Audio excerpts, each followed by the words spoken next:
అందరికీ నమస్కారం. నా పేరు కాంచనమాల. నా ఛానల్ పేరు కాంచనమాల కాజా యూట్యూబ్ ఛానల్. ఈరోజు మకర సంక్రాంతి మహాపర్వదినం. సూర్యభగవానుడు మకర రాశిలోకి ప్రవేశించిన మహాపుణ్యదినం. ఈరోజు పితృదేవతా స్తోత్రం కూడా పఠించుకోవాలి. పితృదేవతల అనుగ్రహం కోసం అందరూ కూడాను ప్రతి ఒక్కరూ పఠించుకోవాలని నేను చాలా కాలం నుంచి తెలుసుకున్నాను. నేను అది ఆచరిస్తున్నాను. ఇది చాలామందికి తెలియదు కాబట్టి తెలియని వారి కోసం తెలియపరచమని కూడా చెప్తున్నారు. మనం ఎప్పుడు అనుకునేది తద్దినం పెట్టినప్పుడు అటువంటి టైముల్లోనే ఈ పితృదేవతా స్తోత్రాలు పితృకార్యాలు ఇవన్నీ అనుకుంటాం కదా. అలా కాదు, ప్రతిరోజు మన పితృదేవతల అనుగ్రహం ఉండటం కోసం ఇది ప్రతిరోజు పఠించుకోవాలి. చేతకాని వాళ్ళైతే చదువుకోవటం రాని వాళ్ళు ఎక్కడైనా సరే రికార్డింగ్గా ఉన్నది రికార్డు పెట్టుకుని ఇంట్లో ప్రతిధ్వనింప చేయాలి అని పెద్దలు చెప్తున్నారు.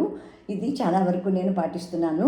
అలా లేకుండా కూడా ఇదిగో ఇప్పుడు ఇలా పెట్టుకుంటాను అనమాట. నేను ఎక్కడికి వెళ్ళినా కూడా, నేను అమెరికా వెళ్ళినా నేను పట్టుకొని వెళ్ళిపోతున్నాను.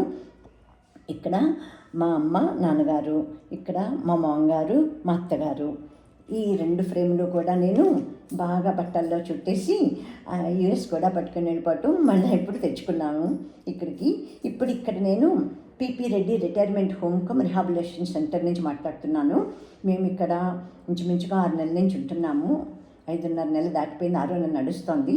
నేను ఇప్పుడు ఈ హోమ్ కూడా ఇక్కడ తెచ్చుకుని ఇది డైనింగ్ టేబుల్. రోజు ఇంకా నేను కృతజ్ఞతలు చెప్పుకుంటూ దండం పెట్టుకుంటూ నేను తింటాం ఏంటి ఇక్కడే ఉంటాను. ప్రతి పని ఇంకా మనకి జన్మనిచ్చింది ఎవరు, ఈ ఆకారం రూపం వచ్చింది ఎలా వచ్చింది, మనం ఈ భూమి మీదకి వచ్చింది ఎవరి వల్ల, ఇవన్నీ తెలుసుకుని విని ప్రసంగాలు చాగంటి వారు, వద్దిపత్తి పద్మాకర్ గారు, గరికపాటి నరసింహారావు గారు, నండూరు శ్రీనివాస్ గారు, ఇంకా సామవేదం షణ్ముఖ శర్మ గారు, ఇవన్నీ బాగా ప్రవచనాలన్నీ విని నేను జీర్ణించుకున్నాను అనమాట. అంతకుముందు అంత బాగా తెలీదు. పైగా పితృదేవతా స్తోత్రం గురించి అయితే వీరి వల్లే తెలిసింది నాకు. మన పుట్టినరోజు నాడు అందరూ పిల్లలు పెద్దలు అందరూ కూడా అన్నమాట, తల్లిదండ్రులు ఉన్నవాళ్ళు లేనివాళ్ళు ఎవరైనా సరే ఇది స్మరించుకుని వారి ఆశీర్వాదాలు తీసుకోవాలి. వారి ఆశీర్వాదాలు లేనిది వంశాభివృద్ధి ఉండదు, ఏ విధంగానూ కుటుంబం అభివృద్ధి చెందదు అని చెప్తున్నాయి పురాణాలు శాస్త్రాలను. వాటి ఆధారంగానే వారు ప్రవచనకారులందరూ ప్రవచనాలు చెప్తున్నారు కదా. మనకి తెలిసినంత వరకు చేతనైనంత వరకు పాటించాలి. తెలియని వాళ్ళు ఇట్లాగా చెప్తున్నారు, వీడియోలు తీసి పెడుతున్నారు. నేను ఇదివరకు కూడా పెట్టాను. ప్రతిరోజు నేనైతే కృతజ్ఞతలు తెలుపుకుంటాను. ఇంకా మా అమ్మమ్మకి, తాతయ్యకి, ఇక్కడ నానమ్మకి, తాతయ్యకి, తర్వాత నాకు తల్లి తర్వాత తల్లి మా అక్క. ఎందుకంటే మా అమ్మ నా 5వ ఏళ్ళలోనే భూమి మీద నుంచి వెళ్ళిపోయింది. అందుకని ఆ తర్వాత అంతా మా అక్క, మా అమ్మమ్మ, మా మామ. మనకి ఎవరైతే ఇంకా పెద్దలందరూ మన జీవితం మనం ఇలా ఉండటానికి కారణమయ్యింది, ఈనాడు ఇలా ఉన్నామో వారందరికీ కూడా కృతజ్ఞత నమస్కారాలు తెలుపుకుంటూను నేను ఎదురుగుండానే పెట్టుకుంటాను. ఇంకా ఫోటోలు లేని వారి అన్నీ మనసులో తలుచుకుంటాను. ఇంకా మా గురువుగారు శ్రీ యామజాల శ్రీరామూర్తి గారు, అట్లాగే మన మేనమామలు ఎంతోమంది ఉన్నారు కదా. ఇప్పుడు మా జనరేషన్లో అంటే వాళ్ళందరి వల్లనే మా పెళ్ళిళ్ళు పేరెంటాలు కూడా జరిగినాయి. వాళ్ళందరూ లేనిది ఏమీ జరగలేదు కూడాను, ముఖ్యంగా మేనమామలు. అందుకని అందరినీ కూడా పేరుని అన్నీ గుర్తున్నంత వరకు తలుచుకుని ప్రతిరోజు వారందరి మూలంగానే కదా ఇలాగా ఉన్నాను. తర్వాత భగవద్గీత గురువు గారు అనమాట నాకు చిన్నప్పుడు, శ్రీ యామజాల శ్రీరామూర్తి గురువు గారికి, ఇంకా ఎవరి వల్ల అయితే నేను ఈనాడు ఈ స్థితిలో ఉన్నాను, స్వర్గస్థులైపోయిన వారందరికీ కూడా కృతజ్ఞత నమస్కారాలు, శతకోటి అపరాధ నమస్కారాలు అన్నీ చెప్పుకుని నేను ప్రతిరోజును చెప్పుకుంటున్నాను. ఇలాగ అలవాటు చేసుకున్నాను. ఇప్పుడు పితృదేవతా స్తోత్రం నాకు నోటికి రాదు, అది చదువుతాను. అర్థంతో సహా ఉన్నదానికోసం నేను వెతుకుతున్నాను. దొరికింది, చివరికి గూగుల్లో దొరికింది ఇది. ఇప్పుడు నేను అది పట్టించుకుంటున్నాను. ఆ పట్టించుకునేది ఏదో నేను ఇట్లాగా నాకు అలవాటు కదా, రికార్డ్ చేసేసుకుని పెట్టుకుంటే కనుక ఎవరికి అయినా సరే అవసరం ఉన్న వాళ్ళు చూసుకుంటారు, చదువుకుంటారు కదా అని నేను ఇప్పుడు చేస్తున్నాను అనమాట. ఈ వీడియో తెలియని వారి కోసం మాత్రమే. కేవలం ఎంతో ప్రముఖ పాత్ర వహిస్తుంది ఈ పితృదేవతా స్తోత్రం మనం చదువుకుంటేనమాట. అందుకని ఎవరైనా సరే తెలియని వారు ఎవరైనా సరే ఇది తప్పకుండా చదువుకోండి. చేతకాని వాళ్ళు చెప్తున్నారు, అది చదువుకోవటం రాని వాళ్ళు ఎవరైనా సరే చక్కగాను రికార్డులు ఉంటాయి కదా, రికార్డింగ్ ఉన్నది ఏదైనా సరే పెట్టుకుని మొత్తం ఇల్లంతా కూడా ప్రతిధ్వనించేలాగా చేసుకోండి. అప్పుడు మీకు దాని ద్వారానే చక్కగా మీకు అభివృద్ధి చెందుతుంది మీ వంశం తరతరాలు అన్నీ అని చెప్తున్నారు. బృహద్ధర్మ పురాణంలో బ్రహ్మదేవుడు చేసిన పితృస్తుతి. ఈ స్తోత్రాన్ని ఎవరు చదువుతారో వారికి ఈతి బాధలు ఉండవు, పితృల అనుగ్రహం తప్పకుండా లభిస్తుంది. బృహద్ధర్మ పురాణంలో బ్రహ్మదేవుడు చేసిన పితృస్తుతి ఈ స్తోత్రాన్ని శ్రాద్ధ దినములందే కాక ప్రతిరోజు ఎవరు చదువుతారో వారికి ఈతి బాధలు ఉండవు. ఎవరైనా వారి పితరుల విషయంలో తప్పు చేసి ఉంటే పశ్చాత్తాపంతో ఈ స్తోత్రం చదివినట్లయితే ప్రాయశ్చిత్తం తప్పకుండా కలుగుతుంది. అంతేకాక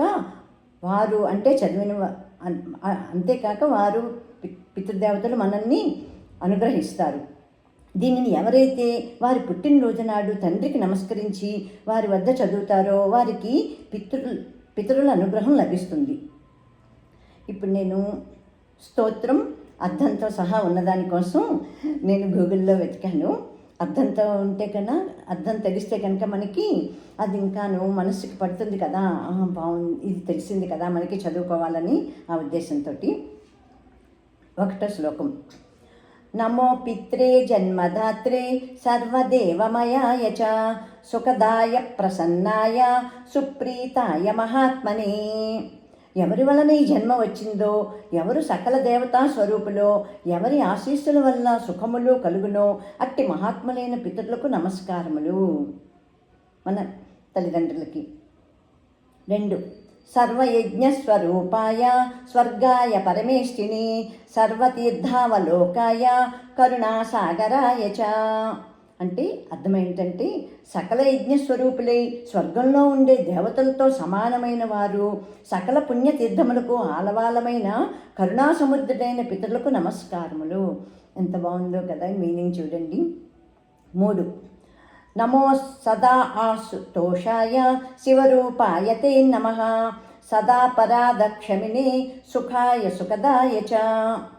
సులభంగా సంతోషించి వెంటనే అనుగ్రహించేవారైన శివరూపులకు నమస్కారము. ఆచరించే తప్పులను ఎల్లవేళలా క్షమిస్తూ సంతోషమూర్తులై సుఖములను కలుగజేసేవారు పితృదేవతలు. అటువంటి వారికి నా నమస్కారములు.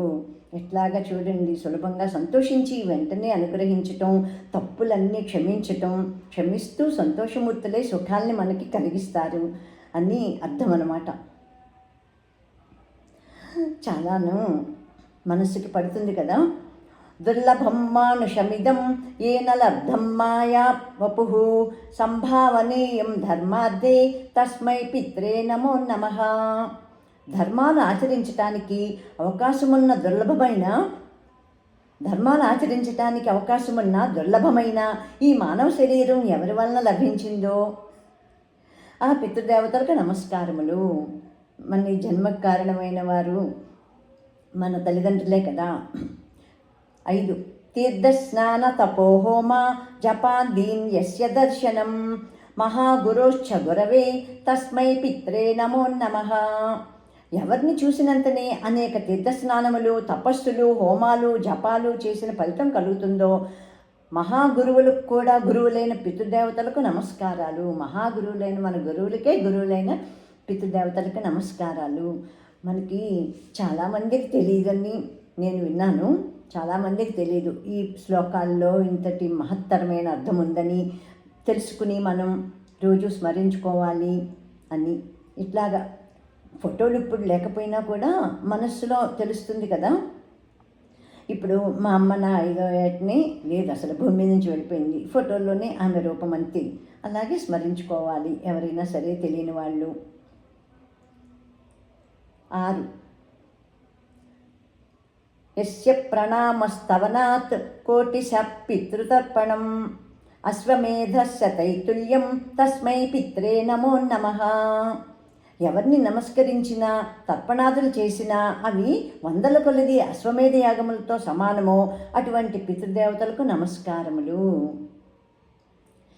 ఇది చదివినందువల్ల ఫలశ్రుతి ఫలితం ఏంటి అంటే ఇదం స్తోత్రం పితృః పుణ్యం యః పఠేత్ ప్రయతోన్నరః ప్రత్యహం ప్రాతురుద్ధాయ పితృశ్రాద్ధదినోపి చ స్వజన్మదినమే సాక్షాత్ పితృలే స్థితోపి న తస్య దుర్లభం కించిత్ సర్వజ్ఞాత్వాదివాంఛితం నానాపకర్మ కృత్వాపి యః స్తోతి పితరం సుతః సద్భవం ప్రవిధ్యమైన ప్రాయస్నితం సుఖీ భవేత్ పితృగీతికలైర్నిత్యం సర్వకర్మాణ్యదార్హతి. ఇది ఫలశ్రుతి. చివరిలో ఈ శ్లోకానికి ఇంకా అర్థం ఇవ్వలేదు. ఇది పితృదేవతా స్తోత్రం. ఇంతటి అదృష్టాన్ని మనకి కలుగు చేసే పితృదేవతా స్తోత్రం ప్రతి ఒక్కరూ కూడాను తెలుసుకుని, దీని మహిమ అర్థం అంతా తెలుసుకుని ప్రతి ఒక్కరూ కూడాను పట్టించుకోవాలి, లేకుంటే కనీసం వినాలి. వింటే కనుక వంశాలు 7 తరాలు కూడా అభివృద్ధిలోకి వస్తాయంట, మన తర్వాతి తరాలందరూ.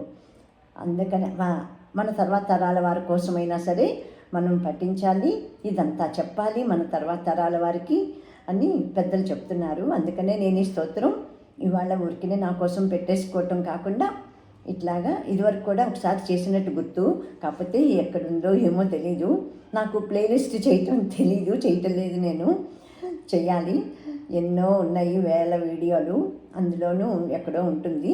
కాబట్టి ఇప్పుడు మళ్ళాను నా వ్యూవర్స్ అందరూ కొత్తవారు కాబట్టి వారి కోసం కూడాను, నా కోసం నేను కూడాను ఇప్పుడు ఈ వీడియో తీసి పెడుతున్నాను. ఇప్పుడు నాకు లాగానే అందరూ కూడా ఈ స్తోత్రాన్ని పఠించుకుని లేకుంటే విని అందరూ కూడా మీ తల్లిదండ్రులు పితరుల యొక్క ఆశీర్వాదాన్ని పొందండి. ఆ ఆశీర్వాదాలన్నీ మీ పిల్లలకి, మీ మనవలకి, తరతరాలకు కూడాను అవి సంప్రాప్తిస్తాయి. ఇది నా భావం. ఓం మాతృదేవోభ్యో నమః, ఓం పితృదేవోభ్యో నమః, ఓం ఆచార్యదేవోభ్యో నమః. సర్వులకు నమస్కారం. పితృదేవతలకు భూమి మీద నుంచి స్వర్గానికి వెళ్ళిన మా బంధువులు, మిత్రులకి అందరికీ కూడా నేను ఈనాడు ఈ స్థితిలో ఉండటానికి కారణమైన వారందరికీ కూడా శతకోటి కృతజ్ఞత నమస్కారాలు, శతకోటి అపరాధ నమస్కారాలు తెలియచేసుకుంటూ ఈ మహాపుణ్యదినమైన ఈ మకర సంక్రాంతి రోజు నేను మా పితృదేవతల్ని, పెద్దల్ని, బంధువుల్ని, స్వర్గస్థులైపోయిన వారందరినీ కూడా నేను మమ్మల్ని అందరినీ ఆశీర్వదిస్తూ ఉండాలి ఎప్పుడు మీరు అని నేను కోరుకుంటున్నాను.